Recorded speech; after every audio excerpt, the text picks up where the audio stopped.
Are these Hawaiian beers all aloha or a little bit alo-na? Are these beers more Hawaii 5-0 or Hawaii 5 no thank you? Big waves and longboards? Surf's up. Every intro I've done for these beers has just been cheesy and terrible, so just roll the tape.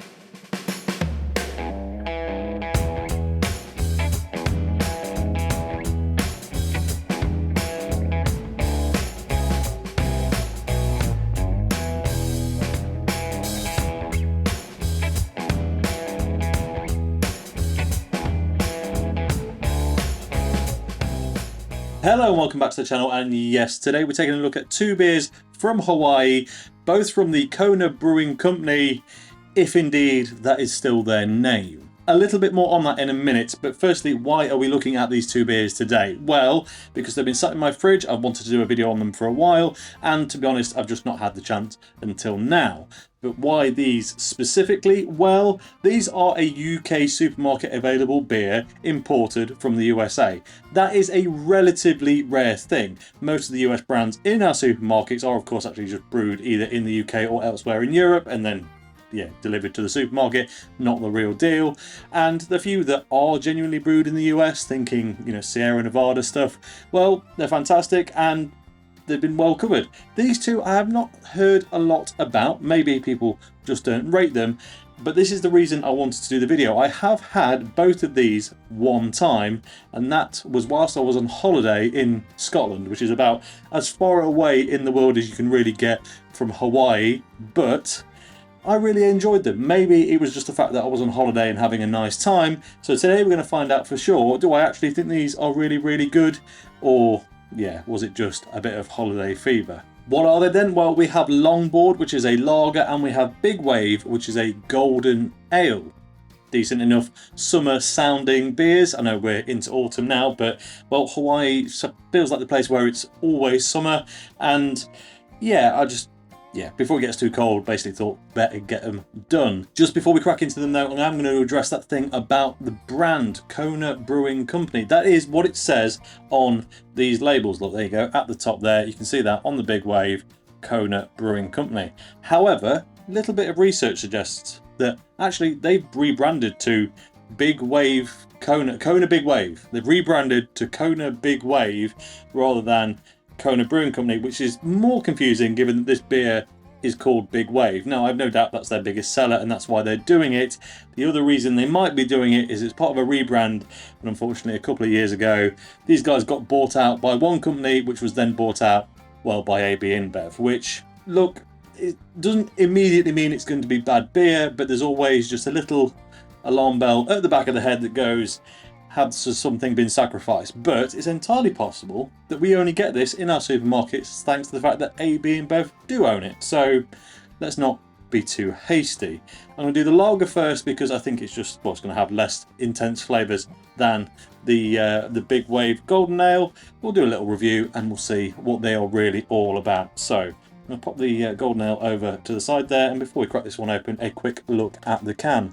I mean, you can tell it is a properly imported can on the fact that it's not a conventional 330 or 440ml can as you normally get here in the UK. These are 355ml. Nice bit of artwork on the front there, heaps of info all the way around. And if I take a quick look, just to confirm, I mean, these are definitely designed for export. Have you seen how many languages are on the back of that? That is absolutely tons of translations there. But where are you actually made?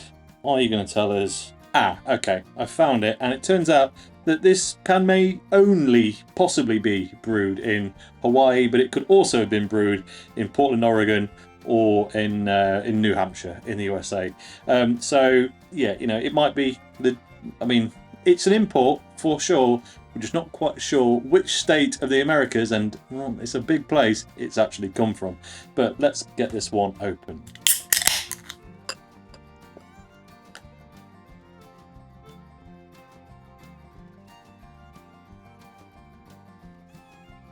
Right then, in the glass, it's hazy, kind of yellow straw coloured. The head is dissipated completely.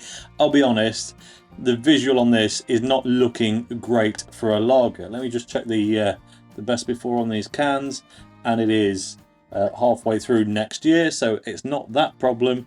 They're not that old. Yeah, it's looking a bit flat, a bit sad, and like the carbonation isn't really doing an awful lot. But maybe it's these tasting glasses, you never know. It's always very, well, it can be tricky just to ensure the correct glassware for the correct beers, but then you also want to compare them. So anyway, enough of that. Let's get into what this is actually like. So aromas, nice, fresh. There's a little bit of a fruity note in there, a bit more kind of sweet stone fruits than you would normally expect from a lager. There's a slightly yeasty note. There's a little bit of the malt coming through, but you know what? Actually, no, the malt's really not bad. It's a little bit biscuity, almost getting shortbread vibes. It's not big, it's not intense, but overall, yeah, really not bad at all. So let's get into it. Cheers. Okay. Now, the difficulty I've got at this point in time is having reviewed so many incredible German beers during Oktoberfest that anything that looks remotely like a lager for the next few weeks has got a really, really difficult job to impress me. However, I want to say that this does just. What I mean by that is, look, ultimately it's a bit thin, it does feel a little bit cheap, and it's not the most exciting, but there is just enough going on in there to really just perk your interest, to get you going back in for one more sip. Ultimately, it's very refreshing. It's got some decent malt in there, but very washed out, as you probably suspect. But there is this stone fruit, this peachy note running throughout the whole thing. It's not big, it's not a peachy in the same way that like a, you know, a double or triple IPA can be peachy. It's not smacking you around the face, whereas there's just nice, soft background, kind of natural sweetness, slightly fruity sweetness, and I say peach is really where it's taking me. I'm going to do a really quick top to bottom taste test on this, just to give you the full idea, and then we'll get into the golden ale. So initially, good carbonation on the front of the tongue, a little bit of the sweetness comes in, and a bit of bitterness from the hop too. I'll be honest, no real big flavour notes at that point, it's just the raw form. There's nothing too special about it, but there's nothing bad about it either. There's no off notes at all. Across the mid palate, carbonation continues. So it doesn't look very good in the glass. It's holding on to all of that carbonation. The key here really will be to get it into a proper lager glass, or keep your glass moving, because otherwise it's just gonna, well, you're gonna end up burping an awful lot. But on that mid phase, a bit of sweetness continues. That's really, you almost think that's going to be all of it. Like, you've got this constant kind of carbonation. Everything that was on the tip of the tongue, the sweetness, the hot bitterness, and the carbonation just keeps going back, and you think, is that it? Is that all I'm getting? And then you start to get a little bit of biscuit malt, and then a little bit of that peachy note, which I suspect is from the hop. They start to evolve, not massively, but just enough, again, as I said, to keep you interested and persevering. As it gets to the back, hot bitterness ramps up again, and it's finishing very, very much like a Pilsner. There are no more big notes or flavours to talk about. It does just do the job, and it does it pretty well. The aftertaste, though, little bit citrusy in places, not massively, but there is just this amp up of the hop bitterness that I talked about from the kind of back of the tongue. That continues. It's a very linear beer. You'll notice that everything I've said is kind of the bit before continues, and then you get like, it's not distinct breaks like you often get with a lot of simpler beers, interestingly, which I would assume this is a relatively simple beer. It's a internationally available lager. It's unlikely to be absolutely massively complex, but yeah, it does manage just to keep going and flowing, and with relative balance. It's a bit more pilsnery than it is kind of malty lagery, but that's not a bad thing, and especially on a hot summer's day, as I imagine you get quite a lot in Hawaii. But you know what, it's really not bad. If you want a lager, you're in M&S, you're looking at what they've got, and you don't recognise anything on there as something you like, it's not a bad second bet. Okay, and on to the Big Wave Golden Ale. Just took a look, and it is the same thing. It could be brewed in Hawaii, Oregon, or New Hampshire. But yeah, can on this one, very similar, as you would imagine. I imagine these are also going to change with that name change. Whether they're changing it internationally or not, I don't know. But this is, say, the Big Wave Golden Ale currently by Kona Brewing Company. What happens when it becomes Kona Big Wave? Does this just become the original, and then this becomes... I don't know. we'll find out, I guess. But in fact, I'll let you know in a minute, because I'm going to take a look on their website. But first, I want to try this golden ale.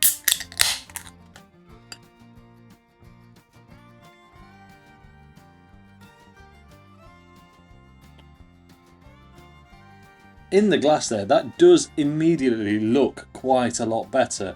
Loads of carbonation kicking off, nice foamy white head on it, beautiful golden colour.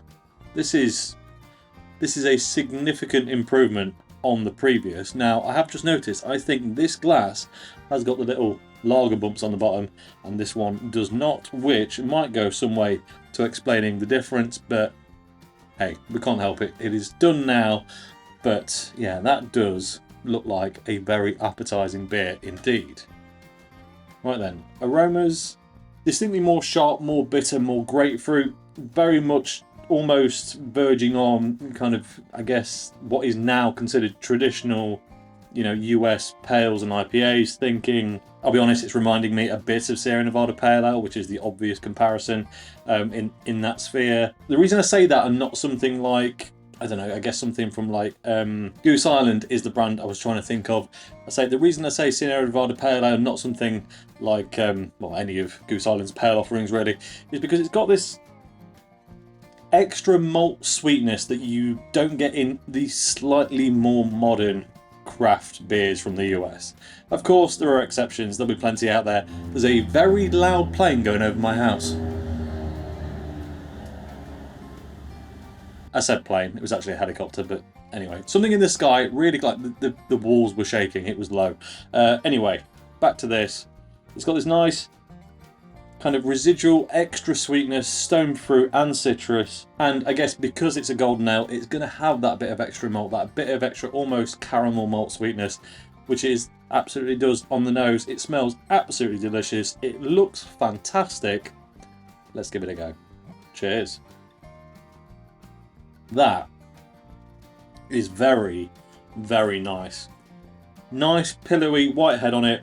It's soft, it's supple, it doesn't feel cheap, it doesn't feel too thin. It's not a thick beer by any means, but the mouthfeel is more than good, like genuinely very decent. This beer's biggest problem though is a beer we've already mentioned, and that is Sierra Nevada Pale Ale, because it's trying to do that same thing. It's definitely, and to be fair, it is doing that same thing, but is it doing it as well? I'd be very hesitant to say yes.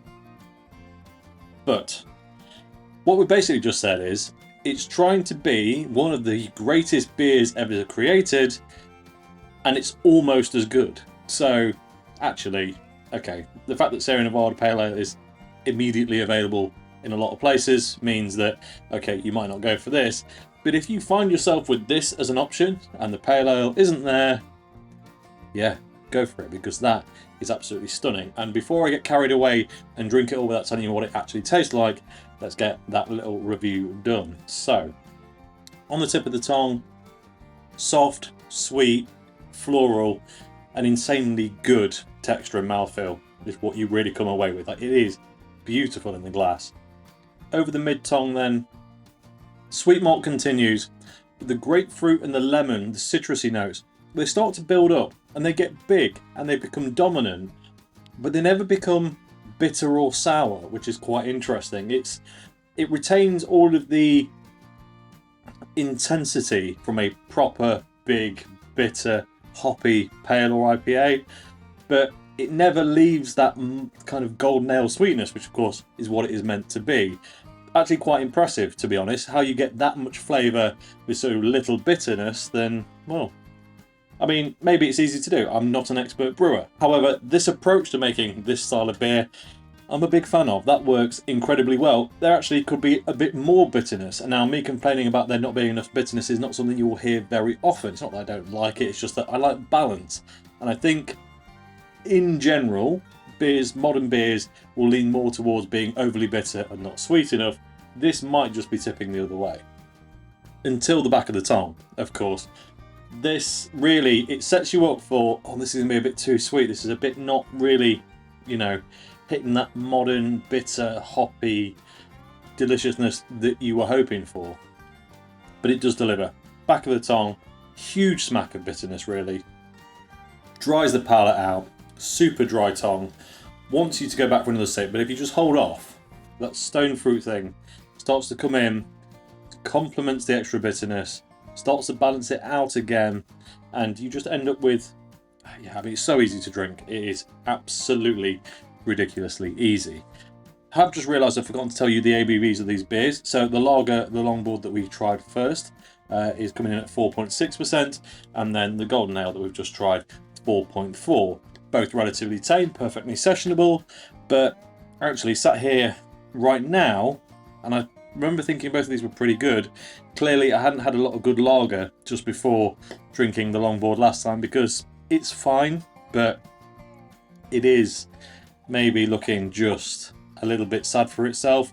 It's not terrible, and if it's an option and everything else you know you don't like, sure, but really, yeah, this Golden Ale, the Big Wave, is absolutely glorious. I can't really fault it. It's, okay, not the best, not the most exciting, not the most modern, but it's relatively cheap and the quality is absolutely there. And of course, it comes from halfway across the world, so when you take that into account, yeah, not bad whatsoever. Of course, it coming from halfway across the world doesn't mean that it is in fact any good, but it just means that, well, they've had to get it here, and that normally increases the price. So given the quality in this and the price that this sells for, if I can remember what I paid for it or find out online, I'll put them on the screen now so you can see. But they are very reasonably priced beers. But I did say I was going to tell you what the new branding looked like in terms of adding the other things, given that the Big Wave brand was actually now the whole name. And let's take a look also at what happens with these in the UK going forward. Okay, I have an answer, and it's probably as confusing as you may have suspected. In short, they are still keeping the Kona Brewing Company name, but all of their marketing, their advertising, their website and everything else is behind Kona Big Wave, which, well, I understand in the fact that it's fantastic, but it does make things a little bit confusing. So this is now the core product, which happens to be owned by the Kona Brewing Company, and then everything else is an offshoot but isn't called Big Wave when everything else, yeah, I mean, that's Megacorp stuff, if I'm honest, but it is what it is, and it doesn't really matter because the Big Wave is actually very, very nice. Have you tried either of these? Let me know in the comments below and let me know your thoughts. But otherwise, that really is all I've got to say about them. So as always, thank you very much for watching. If you enjoyed this video, please like it. If you haven't already, subscribe if you would be so kind, and I'll catch you next time. Cheers.